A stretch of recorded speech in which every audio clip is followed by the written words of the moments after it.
I want you to think of your favorite Call of Duty game ever. Seriously, just take a second and think about it. What comes to your mind? I can guarantee that every single Call of Duty game was thought of, other than Advanced Warfare, because Call of Duty is one of the most popular gaming series ever created. But I truly believe that Call of Duty Black Ops 1 is the greatest Call of Duty game of all time. Not just because of the groundbreaking gameplay, but because of the way it captured the essence of what made the series iconic. In my opinion, it had the best story mode in the series, multiplayer that felt like it was built for everyone, and a zombies mode that set the standard for co-op gaming. No other game in the series managed to bring all these elements together so perfectly, making Black Ops 1 the game that still resonates with fans years later. The game's campaign introduced players to a complex and thrilling storyline, filled with espionage, conspiracy, and unexpected twists, making it one of the most memorable in the series. Characters like Alex Mason and Frank Woods became iconic, their stories woven into a fabric of the Cold War setting. Meanwhile, the multiplayer experience delivered on an array of well-designed maps, balanced weapons, and engaging modes that kept players hooked for countless hours. Additionally, Zombies mode in Black Ops 1 expanded on its predecessor's foundation, offering Easter eggs, deeper lore, and a co-op experience that became legendary among fans. To this day, Black Ops 1 remains a touchstone in the Call of Duty series, with its legacy evident in the games that followed. Its combination of a compelling campaign, addictive multiplayer, and groundbreaking zombies mode cemented its place as the greatest Call of Duty game of all time, a title it still holds to the hearts of many gamers, including me. But how did we get to this point in the first place? For that, we had to go back to the beginning. In May of 2009, rumors started swirling that Activision was looking into licensing Vietnam War era music, sparking speculation that the next Call of Duty game would be set during the time period. By November of that year, just days before Modern Warfare 2 hit the shelves, Activision confirmed a new Call of Duty title for 2010 during their third quarter financial call. Fast forward to February of 2010, and a casting call for what was known as Call of Duty 7 fueled rumors that the game would be set during the Cold War, with some battles taking place in South Vietnam. Then, on April 30th in 2010, the world officially met Call of Duty Black Ops. The game was built on an enhanced version of the engine used for World at War, which itself was an improvement from Call of Duty 4's engine. It ran at 60 frames per second across all platforms, except for the Wii, and featured new streaming texture technology, also seen in Modern Warfare 2, which allowed for larger and more detailed levels, like the one where the players pilot a helicopter in the mission Payback. Improved lighting effects and the introduction of 3D imaging on the PC, PlayStation 3, and Xbox 360 versions added to the game's immersive experience. Treyarch, the studio behind Black Ops, went all in on this project, dedicating separate teams to each game mode and using cutting-edge, motion capture technology similar to what James Cameron used in Avatar, to capture actors' full performances right down to the facial expression. They even brought in Special Forces veterans from both sides of the Cold War, like Major John Placer from the US Army and former Soviet Special Forces operative Sony Puzikas, to lend authenticity to the game's tactics and character movements. Despite its historical setting, the game focused on secretive, classified operations during the Cold War, gave Treyarch the creative freedom to weave a fictional narrative into a historical backdrop. For players who wanted a less intense experience, Black Ops also included options to reduce blood and turn off profanity. But we ain't no bitches. The voice cast for Black Ops features some big names, including Sam Worthington as Alex Mason, Ed Harris as Jason Hudson, and Gary Oldman returning as Viktor Reznov from World at War. Other notable voices included Ice Cube as Joseph Bowman, who also served as a multiplayer announcer for the SOG faction. The game's soundtrack was just as impressive, featuring Vietnam War era hits like Symphony for the Devil by the Rolling Stones and Fortunate Son by Creedence Clearwater Revival, as well as some modern tracks like Eminem's Won't Back Down, which played during the credits and appeared as an Easter egg in the Zombies Map 5. Treyarch even went as far as consulting with Rolling Stones to use their music, which saw a significant sales boost after the game's release. The original score, composed by Sean Murray, was released on November 9th, 2010, followed by a Zombies mode soundtrack in January of 2011. The marketing for Black Ops was as massive as the game itself. It all started when the official website went live on April 30th, 2010, accompanied by a teaser trailer. Activision kept the buzz alive with cryptic mailouts and codes sent to gaming publications, leading to a mysterious teaser site that left fans speculating. The first full-length trailer aired during the NBA Eastern Conference Finals on ESPN in May of 2010. And by E3 that year, Treyarch studio head Mark Lamia was on stage at the Microsoft conference, showcasing the game. Throughout the rest of 2010, the hype machine rolled on with more trailers, exclusive reveals, and a limited edition Call of Duty Jeep Wrangler, all culminating in the game's release on November 9th, 2010, capping off one of the most memorable marketing campaigns in gaming history. Ascension 7 15 1 2 19 7 25 6 13 6 7 15 14 0. The Black Ops single-player campaign takes place between 1961 and 1968 during both the Cold War and the Vietnam War, 16 years to 23 years after the events of World at War. It portrays the secret history of black operations carried out behind enemy lines by the CIA. Missions take place in various countries around the globe, including Cuba, the Soviet Union, the United States, South Vietnam, Hong Kong, Canada, and Laos. The single-player campaign revolves around the CIA's attempts to stop Soviet sleeper agents embedded in the US, to be activated via broadcast from a number station, from deploying an experimental nerve agent and chemical weapon known as Nova 6. In April 1961, CIA operatives Alex Mason, Frank Woods, and Joseph Bowman participate in Operation 40 to assassinate Fidel Castro, and assist the CIA-sponsored Cuban exiles during the Bay of Pigs invasion. Mason kills who he thinks to be Castro and stays behind as he realizes that he killed a body double. He is captured by the real Castro, who gives him to a Soviet Army Major General named Nikita Dragovich. Mason befriends a former Red Army soldier named Viktor Reznov, who gives him identities of their enemies. Dragovich, Colonel Lev Kravchenko, and ex-Nazi scientist Friedrich Steiner, and reveals his history with them. Were sent by Kravchenko and Dragovich as part of a covert Soviet operation to extract Steiner, who wished to defect from a secret Nazi base on Baffling Island. Upon being rescued, Steiner provided the Soviets with the location of a disabled cargo ship carrying the chemical weapon he had originally developed for Adolf Hitler called Nova 6. However, Reznov and his men were betrayed by Dragovich, who wished to see the effects of the gas firsthand. Reznov was forced to watch Petrenko die horrifically, only being spared himself when British commandos, interested in also acquiring Nova 6, attacked the cargo ship. Reznov detonated the V-2 rockets on board the ship during his escape to prevent anyone from using the weapon, destroying it and Nova 6, only to be captured by the Soviets and imprisoned in Vorkuta. The Soviets later recreated Nova 6 with the help of British scientist Daniel Clark. In October of 1963, Mason and Reznov spark an uprising to flee the prison. Reznov stays behind to facilitate Mason's escape.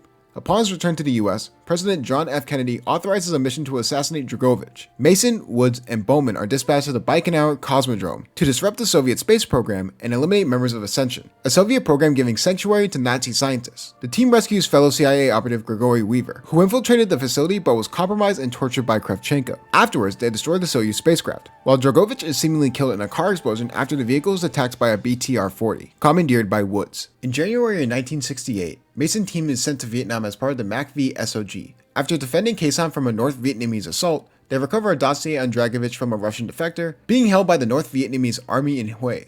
The defector is revealed to be Reznov. When Dragovich resurfaces, the team infiltrates Laos to recover a Nova 6 shipment from a downed Soviet plane, but are captured by the Viet Cong and Spetsnaz forces at the crash site. Bowman is later executed during a forced game of Russian roulette, but Woods and Mason escape, hijacking a hind and crippling part of the Ho Chi Minh Trail before rescuing Reznov from Kravchenko's base. They confront Kravchenko, but he primes a grenade strapped to his body, forcing Woods to push himself and Kravchenko out of a window before the grenade explodes. Mason presumes the two are dead. Meanwhile, Jason's handler, Jason Hudson, and Weaver interrogate Clark in Kowloon Walid City, with Clark revealing the location of a city in Mount Yamantau before getting killed by Dragovich's men. Hudson and Weaver infiltrate and destroy the facility before receiving a transmission from Steiner, requesting to meet at Rebirth Island in the Aral Sea, as he expects Dragovich to kill him in order to cover up Nova 6. Mason, now going rogue, travels there with Reznov to assassinate Steiner, succeeding just as Hudson and Weaver arrive. It's revealed that although Mason supposedly witnessed Reznov executing Steiner, Hudson and Weaver saw Mason carrying out the act alone while calling himself Reznov. With Steiner dead, Mason is now the only individual left who knows the location of the number station, prompting Hudson and Weaver to interrogate him. Hudson explains that Dragovich has sleeper cells stationed in each American state capital, who, when ordered by the broadcast of a series of numbers from his station, will release Nova 6 and pave the way for a Soviet invasion. In response, the US is now at DEFCON 2. It is preparing for a preemptive nuclear strike on the Soviets. Hudson reveals that Mason was brainwashed by Dragovich at Vorkuta to serve as a sleeper agent and assassinate Kennedy, but Reznov intervened and reprogrammed him to kill Dragovich, Kravchenko, and Steiner as revenge for betraying him and killing Petrenko in 1945. Mason finally remembers the location of Dragovich's broadcast station. It's a Russian ship named Rosolka in the Gulf of Mexico. An assault on the ship is carried out the next day, with the US Navy calling in to destroy it. Mason and Hudson confront Dragovich in an underwater submarine base, protecting the ship, with Mason killing Dragovich before the two escape. At the end, footage of President Kennedy before his assassination on November 22, 1963, reveals that Mason watched him arrive at Dallas Love Field, suggesting Mason may have, in a twisted chain of events, actually killed John F. Kennedy. Remember, there were theories that there was a second shooter for the infamous assassination. I'm gonna say right now, this is the greatest campaign in any Call of Duty that I've ever played. The immediate shock that Reznov wasn't real when 10-year-old me played this for the first time was absolute cinema, and the replayability that the campaign has, that you can play it over and over and discover new things every single time that you didn't notice the first time, especially with the collectibles, is something that you do not see in another campaign. Some come close, like the Modern Warfares, but this is easily the best campaign in all of Call of Duty. Right at the end, you're confronted with John F. Kennedy, Robert McNamara, Richard Nixon, and Fidel Castro, all chatting after the war, when all of a sudden... Oh my God! It appears the Pentagon has been breached. Zombies. Gentlemen, at times like these, our capacity to retaliate must be and has to be massive to deter all forms of aggression. Gentlemen, lock and load. Viva la revolución! Any last words, Mr. President? Yes, Jack. Any superlative words of inspiration for our humble troops? Do not pray for easy lives, my friends. Pray to be stronger men.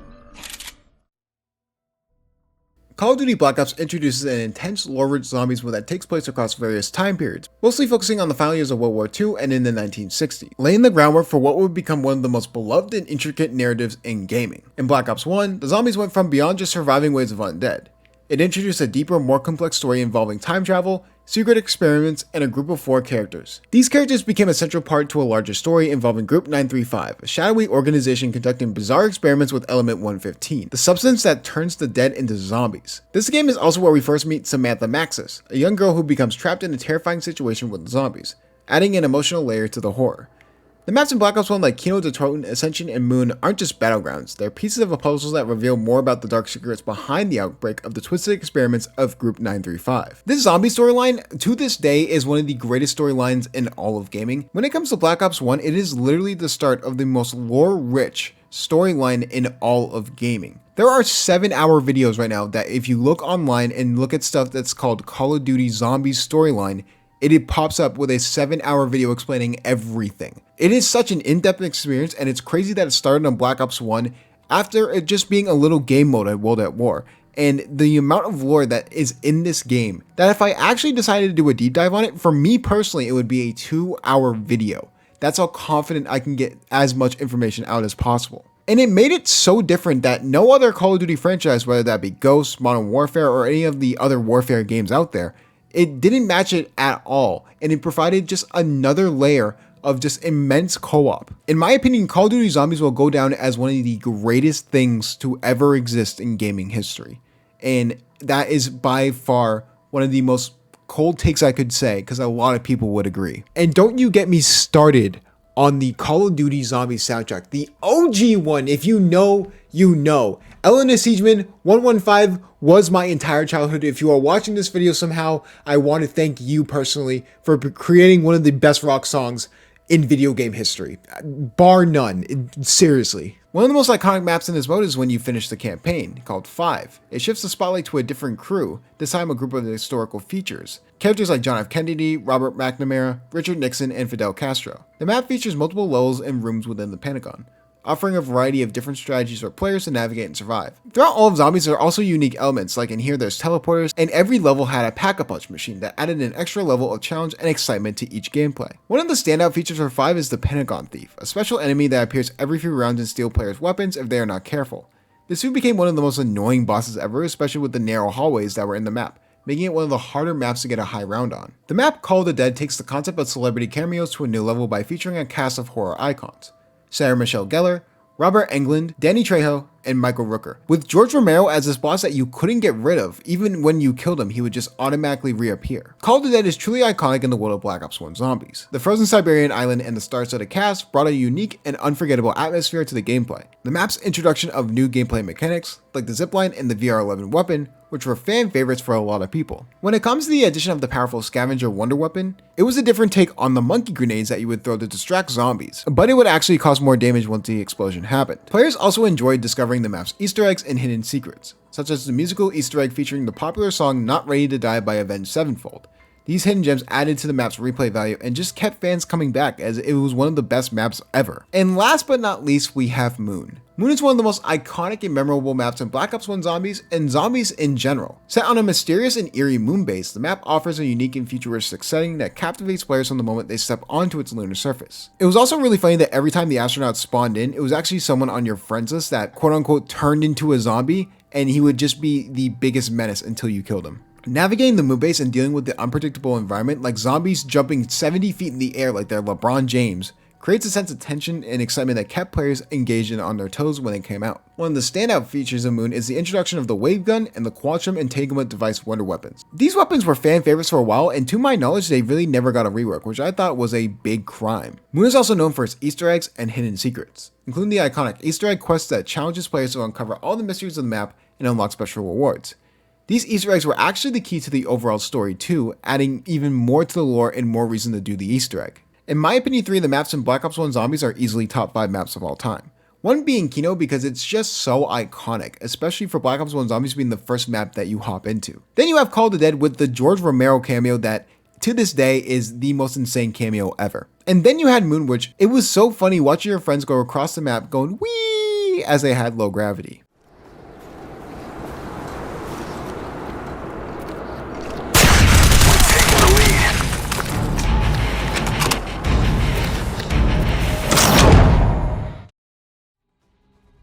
The multiplayer experience in Black Ops 1 is often praised as one of the best in the Call of Duty franchise. The game brought a lot of new features and innovations that made it stand out from its predecessors and really resonated with players. At first, the system can feel a bit overwhelming, especially if you're new to Call of Duty. But once you get the hang of the COD point system, it's actually pretty cool. As you level up, you earn 1,000 COD points, which you can spend on whatever you want. This lets you tailor your gameplay to fit your style.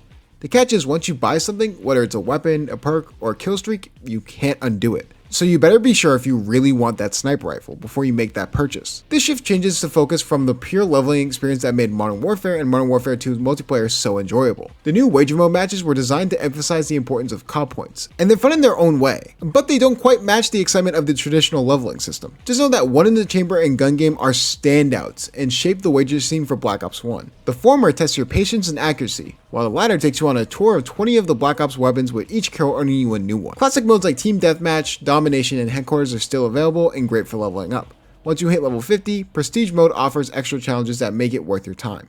Personally, I would have liked the new features to complement the existing fun rather than overshadow it, but wager matches are clearly the focus here. The COD point system does enhance your customization in Black Ops. You can tweak your title, emblem, and even your clan tag for your weapon. You can also customize your color and design for your reticle, among other things. However, each of these customizations costs COD points, so you'll need to build up a decent stash before you really can start personalizing your character. To help you earn points, Treyarch introduced a contract system where you can invest a small number of points to complete specific objectives, with the potential to earn a nice payout. The maps in Call of Duty Black Ops were so good, because they were thoughtfully designed to cater to different playstyles and create a balanced, engaging experience. Each map had its own distinct personality and layout, offering something for everyone, whether you preferred sniping from a distance, running and gunning, or holding down a strategic position, aka camping. One of the key reasons the map stood out was their versatility. Take Nuketown for example.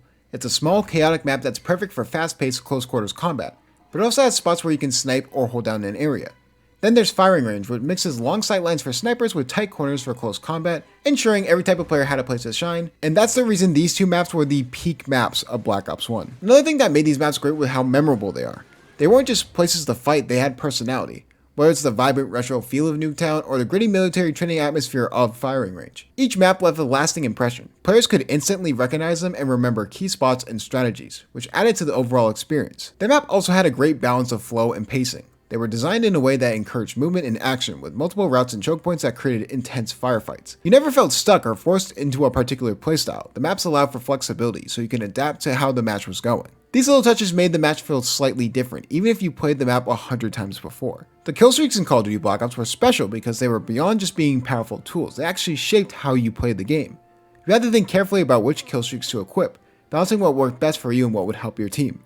For example, choosing a spy plane could give your team a big advantage by showing where the enemies were, while the chopper gunner could dominate the battlefield if you could stay alive long enough to earn it. What made Black Ops killstreaks stand out was the variety in the way they catered to different playstyles. Whether you wanted the explosive thrill of driving an RCXD into enemy lines or the tactical edge of calling in a Blackbird to reveal enemy positions, there was something for everyone. This variety kept the game fresh, as you could customize your loadout to suit how you wanted to play, making each match feel different every single time. There was also an element of risk and reward, especially with killstreaks like the care package. You never knew what you were going to get. Maybe it's something game-changing or just extra ammo. And 90% of the time, it was extra ammo. In the end, I loved the killstreaks in Black Ops because they were unique and actually thought of strategy, something that newer games really don't do in the multiplayer scene. And lastly, one of my favorite features was Theater Mode, which let you capture your multiplayer highlights, cut off embarrassing moments, and share the good stuff with your friends. Theater mode was an awesome addition, and the COD community made the most of it. The only downside is that you would have to upload your clips to callofduty.com instead of the more popular platform like YouTube or Facebook,